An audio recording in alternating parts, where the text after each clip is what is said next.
Hey boos, in this video, I give commentary based on my opinion. Nothing is to be taken as factual.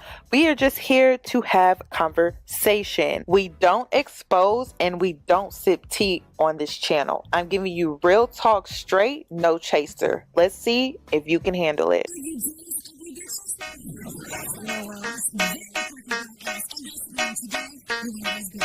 Cause I'm a boss. I haven't done anything for you to be proud of. Of course you have. You are marrying a man who can support you. Have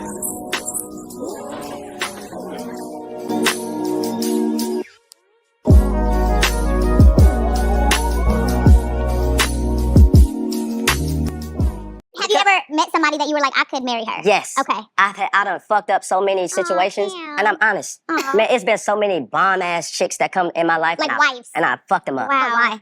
I met the right person. The wrong time. The wrong time. The wrong time, and I wasn't right. I'm as alpha of a male as anybody could be. Yeah. I like hoes, I like bitches, I like thoughts, I like concubines. Hi ladies, it's Yoni and I'm back with another video. In today's video, I'm going to be talking about Cam Newton and Jasmine Brown. Cam Newton's girlfriend, Jasmine Brown, is pregnant with her first child and Cam's 8th overall. In an Instagram post, she announced her comedy tour where it reads, Baby Mama 3, Third Time's a Charm tour, while also cradling a pregnant belly. The former football player has 5 kids with Kia Proctor and 2 with Lorena Shaw. Newton and Brown have reportedly been together since 2021. They were seen at several events together and got comfortable with one another, but have kept their union private. In an interview with Cash Doll in July 2023, Newton opened up about his relationship with Brown. First off, with me and mine, she already know it ain't no privacy, baby. Look. And she's so silly. She probably tell you what she about to go do. That's cool, and I'm in there with her. We in there together, like that's our thing. I know this is TMI, but bro, like that's my dog. Like, arr. We got this saying where like we two retired thoughts that came together. We see both of our jerseys in the rafters. That's how y'all get along. Hers got more dust on it than me, but you feel me? Like mine recently just went up there. Following the announcement, social media was in a frenzy because it wasn't that long ago where Jasmine went viral on the Lovers and Friends podcast with Shan Boodram, where she spoke about submission within her relationship. Like, what does a submissive woman do for her man? Everything. What does that mean? You know, like packing his bag, unpacking his bag, just making sure all the things that he wants. And like, I pretty much read his mind. So it's like, if I know you and I study you, like I know how you are in the morning, I know how you are about midday, I know when you're in this mood, what you need. Like before you can ever ask me for something, I'm already on it. I mean, he's spoiled. And you know, when I talk to my girlfriends about it, I was like, oh, how you guys doing? And I'm just like, girl, he's rotten. I'm like, he's spoiled rotten. Like he's rotten. But I love that. Like I want him to be that. I think my biggest flex is how I treat my man. You know what I mean? And my biggest flex should be how I treat myself. So one thing that I noticed throughout this interview was Jasmine struggled with having self-love while being in a relationship. I think Jasmine has a lot of self-love outside of relationships with men, but when she's in a relationship with a man, she tends to struggle with self-love. And I think the primary reason is because of her relationship that she saw growing up with her mother and her father and how that relationship was modeled to her. And so she has the thought process to sacrifice her own well-being while being in a relationship with a man. They're like, you're enabling him. And I told him how that made me feel. And he was like, of course they're going to say that. They don't have nobody doing that for them. How did it make you feel? It made me feel like maybe I am. But at the same time, that's my love. So if you don't understand it, you know, I'm not loving on you for you to get it. That's how I love. My parents are both the black sheep of their family, right? So they both dealt with a lot of trauma on both sides of their family. So when they came together, they bonded over the fact that like they can relate to each other and they're not alone in the situations that they felt. So when they had us, my dad doesn't come from a place of love. He comes from survival. But I think I blamed him for that for so long. And like, I love my father, you know, because I understand him now. You just didn't have that. You know, and I remember blaming him for so long for what I didn't have, but he didn't have it to give because he was never shown that. That was not the environment that he grew up in. But your mom showed it, though. My mom showed it. So yes, you do have a choice, but my mom is also just a tender person, and I think that my dad is just genuinely not like that, which is fine. So when you got older, you're like, I still want the strength and the alphaness that my dad had, but I also want him to have the tenderness that my dad lacked. Yeah, so me being a young girl, I'm looking for older men. Like, I just liked older guys. So I ended up dating a guy who was older than me. And, you know, he sees me as this, like, young, naive, fun girl, whatever. And he basically just, like, you know, I thought he was my boyfriend. I was underage. And he wasn't my boyfriend. He was just somebody. He was just a really bad person. Did you go the opposite way? Because it sounds like in that relationship you were submissive, but taken advantage of, manipulated. Yes. So after that, did you go the opposite way of becoming more dominant and then reclaiming the submissive, or you've just always been this way? I always just wanted someone to fix it, wanted someone to make it right. I just wanted love all my life. So when I wasn't finding the love, or I wasn't getting the love that I wanted, I decided to just give it. And I've been known to love people back to health. And sometimes it's very draining, but my love is my superpower. And I used to hate that about myself. But now it's like, I'm just embracing it. Like, that's who I am. Like, if I love you, I can heal you. After doing a lot of research for this video, one thing that I noticed while conducting my research and also listening to a few interviews that Cam Newton did regarding relationships and things like that, one thing that I did notice is that he wants a woman to heal him. He understands, he has the awareness within himself that he's probably 85% a great guy, but he struggles with temptation. He struggles with being tempted by the Instagram thoughts and hoes and things like that. And so he's wanting a woman that will work with him to heal this part of himself that he really does struggle with. And Jasmine is the type of woman that wants to do that. And it's very interesting because Jasmine, she wants to love in the way that she saw her mom love, and she wants to do it in a way to where she feels valued in a relationship. And I think partially it's because the only way she feels valued in a relationship is by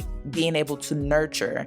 And then Cam Newton, which I'll get into later because he did an interview with his mom, he wants to be nurtured in the same way that his mother nurtured him. And it's interesting because they both have wounds. So like she has a daddy womb and then he has a mother womb, and so with her daddy issues and his mommy issues, they actually make a perfect match. And I know a lot of you are going to be like, what? Yes, they are perfectly broken, and in the way that they are broken, I see how they ended up in this relationship dynamic together. But I don't feel like Cam Newton is going to marry her because he has commitment phobia. I'm also a great guy though. You know what I mean? Be patient with me, and that's what I needed. You got a 85% good man. He has a job. If he were to have some kids, he takes care of his kids. He's the breadwinner in his family. He has the discipline to be able to hold you accountable and put you up on some new shit. Okay. But that 15% is a big chunk that he battles with infidelity. Are you willing to be with a person to see him through that issue? After marriage, or are you talking about dating? No, dating. Absolutely. No, I'm not. So that's, what if you got a 90% good guy? I'm not. We need to be friends then until you can work this out. We need to be friends. You telling me the truth. We need to be friends. If you want help through that, let me help you as a friend. Right. I do not want to be sleeping with you. I want monogamy. Right. I don't want to sleep with you, and I have no idea what you're doing outside of this relationship. Of course. So I love the truth. Let's have the truth. Great. Now that we're here, we should be friends. We should have a platonic relationship, and if that's something you want to work through, let me help you work through that. Let me support you as a friend, but I'm not going to support you as a girlfriend. Right. I partially disagree with B. Simone on this, and she still wants to be friends with this man. This man needs to go off and do his own thing in his own time, in his own singlehood, away from being connected to any woman at all, and he needs to work on this within himself by himself. He doesn't need women holding his hand to help him through this. This is something that he has to do in his own time and on his own accord. Like, it cannot be forced. It cannot be something that a woman is forcing him to do. He has to do it himself. So I partially disagree with B. Simone, but another part of me agrees with B. Simone because, yeah, this is something that he needs to work on within himself by himself, not while being connected to a woman, because he has the ability to break her. He has the ability to hurt her. And any woman that opens herself up to him, she is exposing herself to that. Now, after marriage, we have that I don't know. I'm not condoning cheating in a marriage, but I've never been to that point yet. And let's be honest, I'm not condoning cheating either. A lot of situations can be avoided from splitting by the patience of communication, by understanding like, man, listen, what is the deep-rooted issue? Maybe that man who's trying to find pleasure in other women, he has an issue with his mom. He has an issue with his mom. Here's my question for you. Why not heal that in your single phase before coming to a committed relationship? Right. So if you know you have those issues as a man, why am I not solely working on that before I bring it into a relationship? Right. I'm asking. Why wouldn't he? Yes, why wouldn't he? But why? I need help. Why? I need help. So let me help you as a friend. Right. I Okay. don't need to help you as your lover. Okay. Let me be your friend, and Platonic, You work on that, become whole, and then when you're ready to commit and be in a relationship, we can revisit. Right. And the reason why I disagree with B. Simone right here is because even if you try to be there as a friend, you try to help as a friend, you're still exposing yourself to being hurt emotionally. Women need to get in a better habit of protecting themselves emotionally. A lot of men out here are emotionally unavailable, so they're not thinking about protecting you emotionally when it comes to their actions because they're not connected to themselves in that way. Because I don't think men are willing to do that for women. I don't think a woman could come to a man. That's a good point. In a boyfriend-girlfriend relationship and say, I'm a great woman. I do all these great things. I have my own car, my own job. I don't need your money. I don't need your money. I cook, clean. I keep myself up. But I love you for you. I love you for you. I can't stop fucking other guys. Other men may accept that.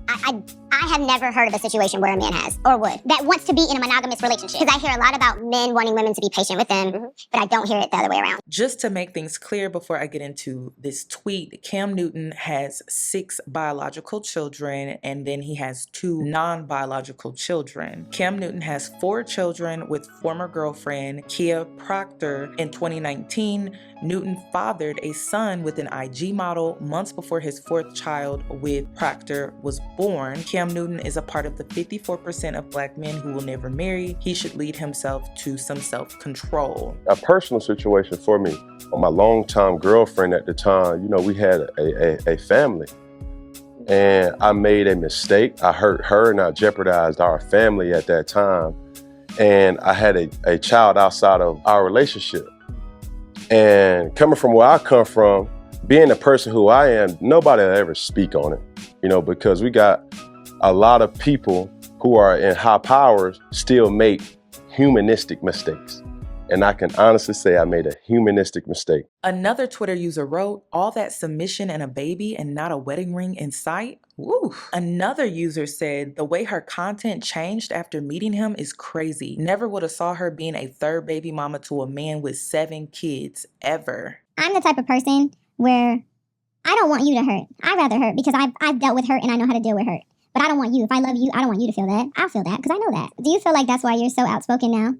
Like, my dad is very dominant and very alpha and very like, I need to leave a lasting impression. And instead of me looking for a man who was like that, I wanted to be like that.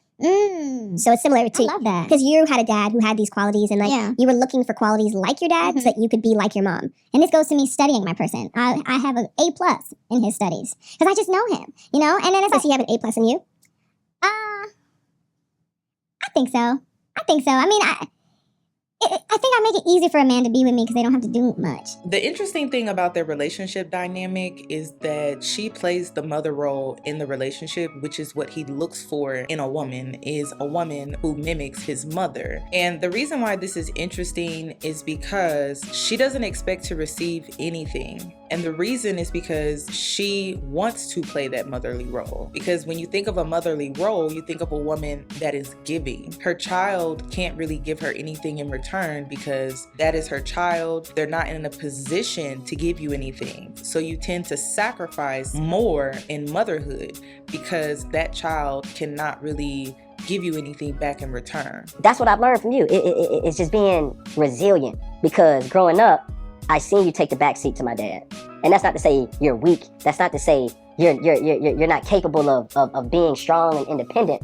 But, you know, anybody who knows my dad, he's very strong-willed, and he'll just sit up there and say certain things, and then you'll just say, you know, yes, Cecil, or, you know, it is what it is. As in, you know, unbothered or whatever. I would see my dad work extremely hard, long nights, long days, and every single time he came back home, he had a meal. You know, whether you was in your right mind, you were sick, whether you had a long day at work, we always had food provided by us. And that structure that I knew, it was just something that as I grew older, I had a impeccable, undescribable foundation growing up, because I knew right from wrong. When I look for a woman now, right, I try to find you in them. And that ain't to say, you know, let me say this with all validation. That's not to say I can find her at church. You know what I'm saying? Because she still got to be a little ratchet now. You dig what I'm saying? But that's another video. We gonna keep it funky. But you know, I still like a very strong, submissive woman that can respect a man's authority. And that's not to degrade women. That's not to talk down or speak. I think men need to be men and women need to be women. That's not to say men are over women or women are over men. It's just respecting each other's presence. there were times where, my mom would have the self-appointed nickname that she doesn't like, but my dad calls her Slim. And I can remember times where, Pop would come in the house, look in the pantry, say, Slim! Slim! Yes, Cecil. Stop buying all these doggone honey buns and these little dabbies. These boys don't need that. Okay, Cecil. And then every time we would go to the grocery store, we would just be throwing them in the bucket because our mom was our mom, you know what I mean? And, it was just so funny because it was like, you was our therapist in that house. It was our therapist in that house. and it was bad. We thought it was bad, but when Pop, we would hear his dually truck pulling in the driveway. And we'll be sitting down watching TV with Mama, and then as soon as that door opened, ching-ching-ching.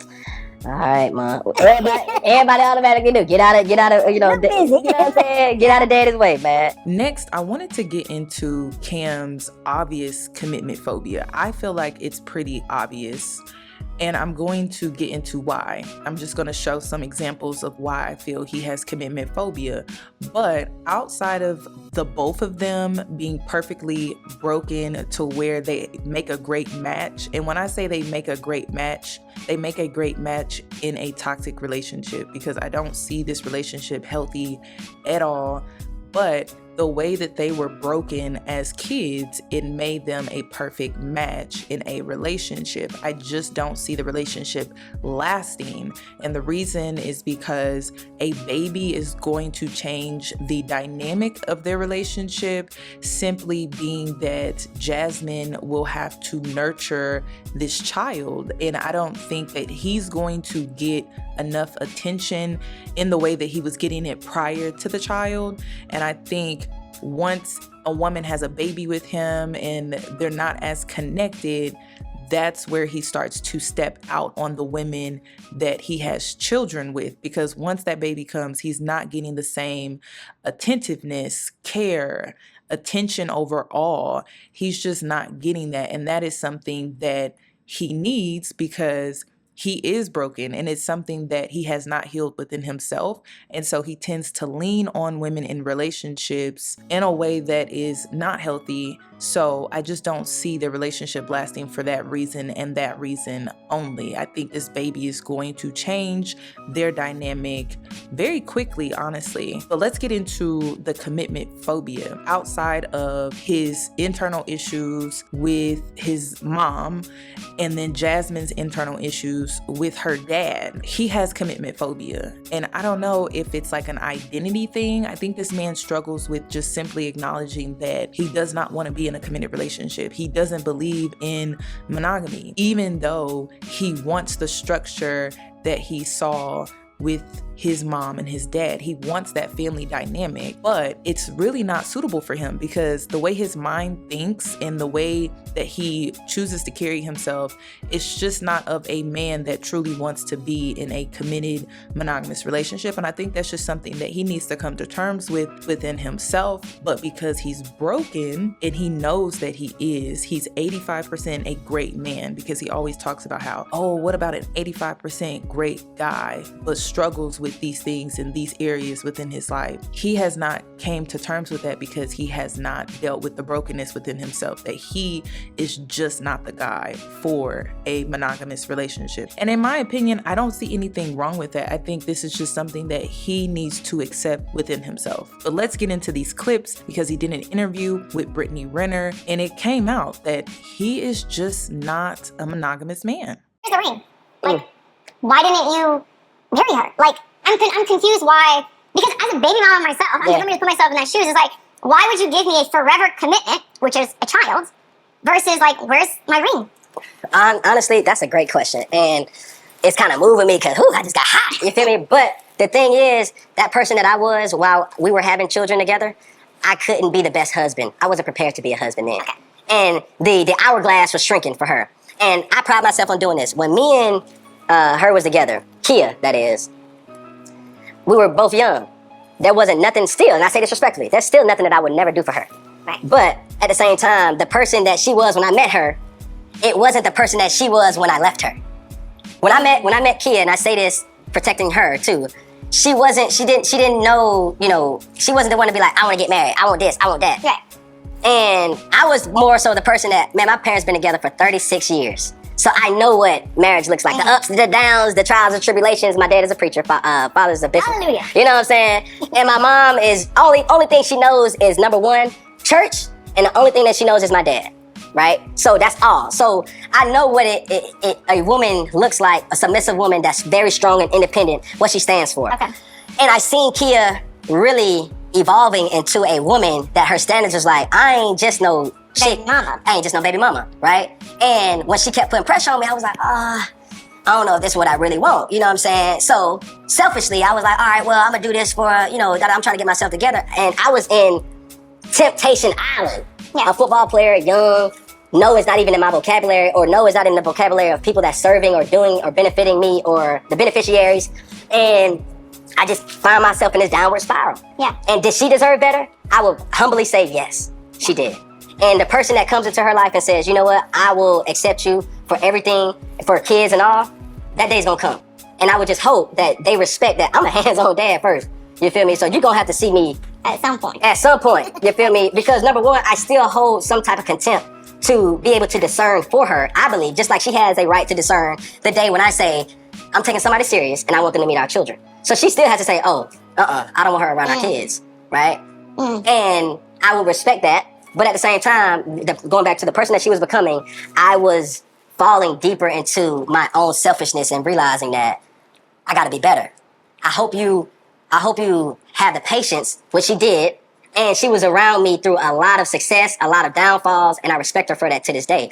But it never led to the ultimate commitment, and that's a ring. And to me, it's not even an apology that's needed. It's just like we just grew apart, right? And we have a great working relationship now where we have beautiful children, and we're seeing them grow day in and day out. She does a great job with them and her supporting cast. And it's just like now, here I am. I'm trying to still get my feet to finding that perfect person that can come into my life to accept me. Just like she's, wants somebody to accept her. And obviously my other baby mama to somebody to accept her. And knowing that the pressure for me is easy, right? I'm the beneficiary to, this is what I got. Yeah. Like, everybody got luggage. It's different for you as a man, though. Of course. Yeah. You're not seen as damaged goods. Of course. Someone with 4 kids or even 1 kid is like, God, I'm taking on a lot. It's not that, though. But you kind of get a little bit of a pass, too, because you're Cam Newton. Like, a lot of people will just flock just off of the clout, like the opportunity. Like, fuck yeah, I'll be one of 12, you know? You're a fuck bitch, So I think your reality is a lot different than theirs. And I know that. Yeah. I appreciate your honesty, though, because I didn't expect you to be that honest. Well, my thing is, I always wanted to know, because I'm like, how the fuck, again, like being a baby mom, I'm like, how the fuck do you have all these kids and it's like you don't want to put a ring on it? I think a lot of women look at a 80%, 85% good dude, and once he have a hiccup or a deficiency, you look at that and say, oh, no, girl, he for everybody. I can't deal. But I think there's a difference between someone like, let's say, being under 6 foot or not having a certain type of job versus you have a character flaw where you're a fucking cheater. That's a character flaw. That's not a, oh my God, this 20%. That's a big fucking deal. Are you serious right now? It's like, oh, this woman, she makes money, she's beautiful, the body, the face, the smarts, but she's a cheater. Ooh, that erases all of that. Anything before but is erased. To you. So you'll be with a woman who has all that. I'm not saying no, but I'm asking, no, be specific, because that's what you just said. I'm not saying me. No, be specific what But you you just have said. to, look. Well, so you would be with a woman, I'm leaning in my chair. You would be with a woman who was the total package, but she was a cheater. Yes or no? Just yes or no? Yes. Because I'll be willing to work to say, like, where is this stemming from? Simple and plain. You're not enough. That's what she tells you. You're not enough. Well, listen. Your dick's not enough. Sorry. That's cool. Well, I at least have to know. And then what? I still have to know. And then what? You just, I'll do better, if this is the option, if this is the option that I'm saying, everybody baggage is different. We don't get to choose what the baggage is. And I don't know who needs to hear this, but somebody need to hear this. If it's cheating, if it's financial stability, if it's insecurity, if it's trust issues, everybody bag is different. And you may sit up here and have a good dude that can be something. And I'm not saying, hold on, let me finish. I'm listening. I'm not. Not necessarily, can be something, but more or less like they just need polishing. They're dull. Their knife is dull. Let me sharpen that shit up and say, hey, bro, that's unacceptable. Just like I talk to the girl and say, bro, you're not enough. Okay, cool. Listen, let me prove to you that what you're doing is hurting me. Some people may care, like, may not. It's a lot of polygamous relationships out here that's thriving, that's booming. But there's honesty. Cheating and being a polygamous or polyamory relationship, there's transparency. That's the difference that we're talking about. So you would tell, how many daughters do you have? 2. Okay, so you would tell them to just polish him off a little bit. He's just a little bit of a cheater. Stay with him. But Would you tell your daughters that? I want you to look at one of these cameras and say you would tell your daughters to accept that shit. I'm not saying it. No, but that's what you're saying. Can you say it? Because I'm not telling my son that you can cheat on a woman and a woman that you claim you love and that's okay just because you're a high value man. You have a lot of money. Like a lot of women will want to be with you. That's not okay. Because you're only cheating yourself out of something real. Let's be fucking clear. Man or woman. So let's look at one of these cameras And you tell them, what are your daughters' names? Shakira, And Sovereign, right? Sovereign Dior. Okay. Then tell them. Tell them that it's okay to get cheated on as long as the guy has 80% of what you want. Can I talk now? No. Because every time I'm about to say something, it's like, No, don't do that, because I've been listening. I'm a great listener. I'm a lot of things, but I'm a great listener. Sweetie. I've been letting you talk. Can I talk now? The floor is yours. Say less. What I will say to that is Say their names. Sovereign Dior and Shakira. If it makes you happy, if it's satisfying your urge, there's nothing as a parent that I can do. Because I will tell you this, as your parent or as a person who tried to pour into me and I rebelled, right? My parents would talk to me. My uncles, my aunties would talk to me. The people that I had high value and high regard to did talk to me and say, nah, bro, I don't think that one for you. But I still rebelled. And sometimes in life, it don't matter what somebody can tell you. You still gonna have to touch that fire and get burnt yourself for you to realize what they were saying is actually true. Now, if you like that burn, if you like that as a sensation where it's something fun that you just said, oh my God, red flag here, red flag here, red flag there, red flag there, oh my God, this is an adventure. It's Six Flags. You know what I'm saying? Which is, some people like that. Some people like that toxicity. A little bit of cayenne pepper in a dish just to spice things up. But who am I to say if somebody cheats on me, I'm gonna leave them? Because that's just another step in the road to make our relationship even better. You don't know what relationship after relationship after relationship after relationship has gone through or is going through that you would say to yourself, ah, hell no, I'd never do that. She's stupid for doing it. He dumb for taking her back. Like, but you got to look at somebody's baggage and say, okay, if that's the issue, am I willing to stay and pick it up and keep traveling with it? Or am I just say, you know what, it's just too much for me and I can respectfully decline? So to that question that you asked, could you tell your daughters to be open with a person? Be with someone who's a cheater. Who's a cheater? If that person satisfies them, who am I to say don't be with them? I'm not sleeping with them. I'm not being with that person. I don't consider myself with that person. I will always protect my children to the realism of what life has to offer. It's still going to be up to them to make their own decisions. I can't sit up here and say, okay, Shakira, let me see this boy that you got coming into my house who's taking you to prom. Hell no. What you do? What your mama do? Get the hell out of my house. This ain't gonna be no bad boys kind of scene, you know what I'm saying, where we intimidate the dude and slap him upside his head and say, bro, you come back, you know, pick an area on your body where you won't want to get hurt the worst, and that's where you're gonna get shot at. Right? No, that's not theatrics. You know what I'm saying? I'm here for real life situations where it's like our imperfections as a relationship makes us perfect in our own right. And perfection is different. Just because I cheat, that don't make me a bad man. Just because I'm not financially stable, that doesn't make me a weak man. Just because I lack confidence, that doesn't make me any worse or better for somebody else. It's just, I need somebody to help me. I need, you know, somebody said to me that's like, I play to my strengths and partner in my weaknesses, right?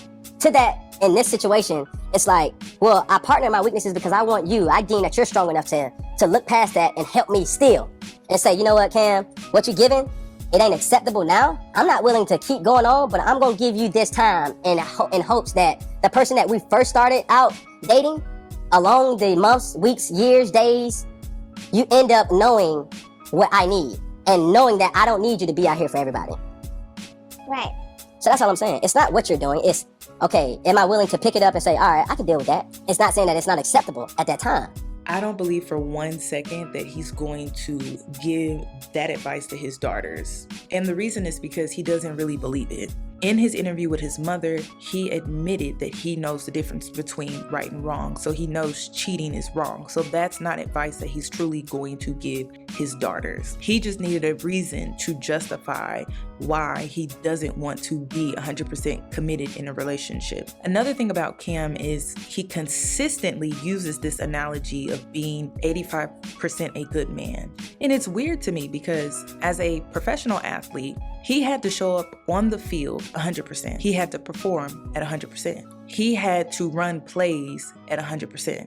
So why doesn't he transfer that energy into his relationship with women? He should ask himself that question. Because I feel like, in my opinion, the reason why he doesn't is because he doesn't want to be committed. While Cam continues his ongoing battle with commitment, Jasmine opened up on the podcast, Keep It Positive, Sweetie, and she talked about her fertility issues. Never had a pregnancy scare. I've been on birth control for like 20 years. Mm-hmm. Not on it now because I'm older now. I'm like, I want to just see what I need. Because I remember I went to a fertility doctor and I was like, I didn't know what these eggs are doing. She's like, you ain't got none. You've been on birth control all this time. And I was like, what? she's like, you have to be off of it For a certain amount of time. for your body to actually produce them. I did not know that. Right. I was today years old to know that like birth control stopped the eggs. Yes, she was like, so you won't know until, like, so I only, Sense though. yeah, so she was like, it suppresses you from ovulating, so like you won't have eggs. I was like, what? So she was like, get off the pill, see how your body does in a couple months, and then go see a fertility doctor and just check your count. Yeah. And then once you do, at your age, they try to make it seem like it's high risk. Child, I see people getting pregnant at 40 years old. Yeah. Don't play with me.